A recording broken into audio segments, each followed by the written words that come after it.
তোমাদের কাউন্সিলিং খুব কাছে এসে গেছে, তাই ফার্স্ট রাউন্ড নিয়ে আমি সবসময় ভিডিও, এখন কয়েকটা ভিডিও আমি ফার্স্ট রাউন্ড নিয়ে বলছি। দেখো, মূলত আমি যে ভিডিওগুলো দিই সমস্ত ডেটা কালেকশন করে আমি এগুলো দিই। আমি ডেটা ছাড়া অন্য কিছু তথ্য বিশ্বাস করি না।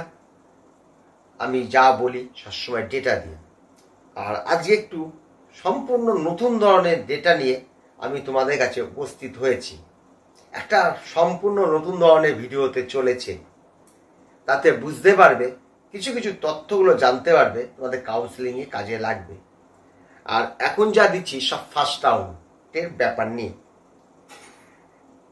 এইবার দেখো, তোমরা বেশ কিছু ছাত্র উৎসাহিত হয়েছ, ভাবছ, কমেন্টে দেখে বুঝতে পারছি যে যে উপরের দিকে কলেজে একটু হয়তো ছেলেদের ইচ্ছাটা হয়তো কমে গেছে, তাহলে একটু উপরের দিকে কম নম্বর দিয়ে যদি উপরে ওঠা যায় সুবিধাজনক জায়গা পেতে পারি।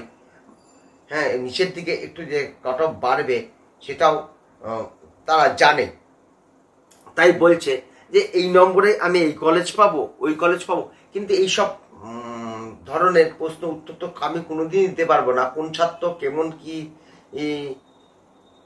মনে করছে, কোন কলেজ চয়েস করবে, এবছর তো 1, 2, 3 করে কেউ সাজাবে না।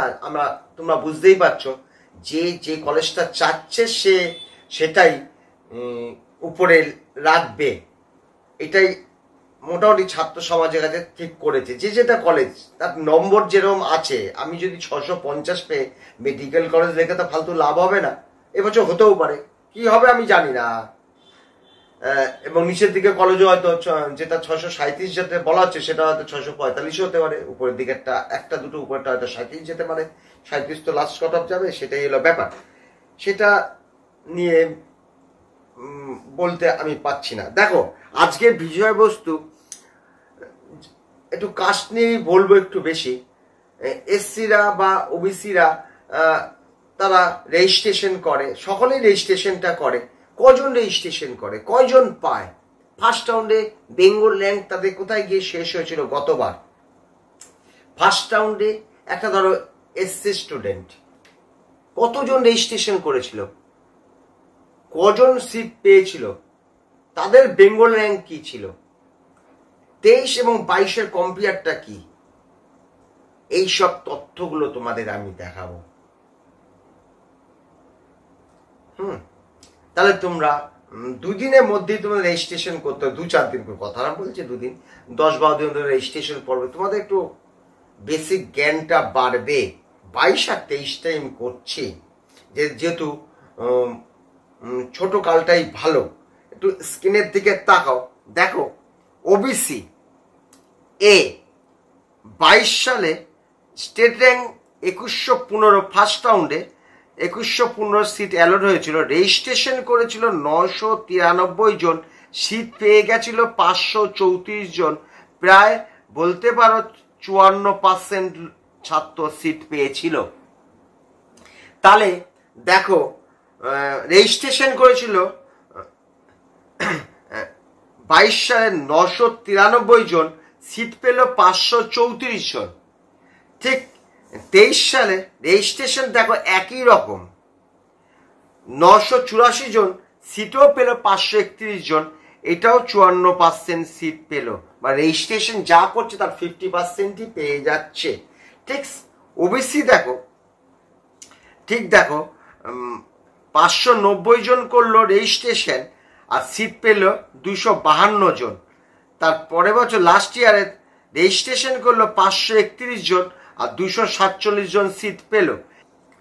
যতজন রেজিস্ট্রেশন করেছিল প্রায় দেখো 40-45% মতন পেল। এটাও ধরো এরকমই 45% মতন সিট পেল। দেখো, তার মানে ওবিসি বিরা 590 জন রেজিস্ট্রেশন করে 252 জন পেয়ে গেল। লাস্ট ইয়ারে 531 জন রেজিস্ট্রেশন করে 247 জন সিট পেয়েছিল।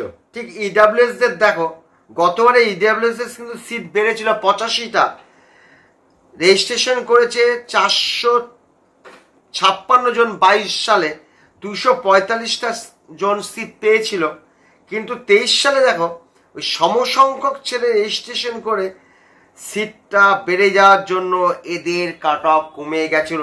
এইখানে দেখে নাও ইডাব্লিউএস এর ব্যাপারটা, ইডাব্লিউএস এর ব্যাপারটা দেখে নাও। এই 450 জন করে রেজিস্ট্রেশন করেছিল, গতবার 322 জন সিট পেয়ে গেছিল, তার আগে বছর সিট কম ছিল, তাই 245 জন সিট পেয়েছিল, 4 সিট, তাই জন্য বছর হট করে কাট অফটা কমে গেছিল। এসসিরা দেখো বেঙ্গল 4762 জন 22 সালে সিটে অ্যালট হয়েছিল, আর 23 সালে 4675, প্রায় একই।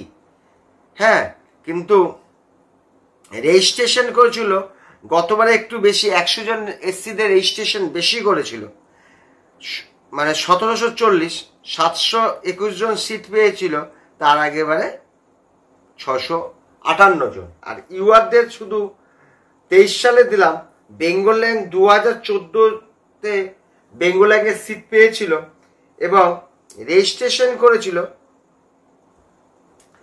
3354 জন, আর সিট পেয়েছিল 1105 জন, 1/3, মানে 33% মতন যে কটা সিট। দেখো একটা সম্পূর্ণ নতুন ধরনের ভিডিও তোমাদের হাতে তুলে দিলাম। যদি তোমাদের এই বিষয় নিয়ে কিছু জানার থাকে অবশ্যই কমেন্ট করো। আর আমি যা যা দেবো সমস্ত এখন ডেটার উপর দিয়েই আমি তোমাদের দেব, কারণ এখন ডেটাটাই তোমাদের বেশি দরকার হবে। তোমরা যেহেতু কাউন্সিলিং এর মধ্যে ঢুকছো, আর বিশেষ করে ফার্স্ট রাউন্ডের, সেকেন্ড রাউন্ডের ডেটা আমি দেখাবো, থার্ড রাউন্ডের ডেটাটা আমি দেখাবো, বা ফোর্থ রাউন্ডে যাওয়া হবে। এইগুলো দেখলে কি তোমাদের একটা ভালো ধারণা তৈরি হবে কিভাবে তোমরা কি কাজগুলো করবে, এই হলো ব্যাপার। যাই হোক, চ্যানেলটা যদি তোমার ভালো লাগে অবশ্যই লাইক করো, আর যাদের প্রয়োজন মনে করবে তারা সাবস্ক্রাইব করো।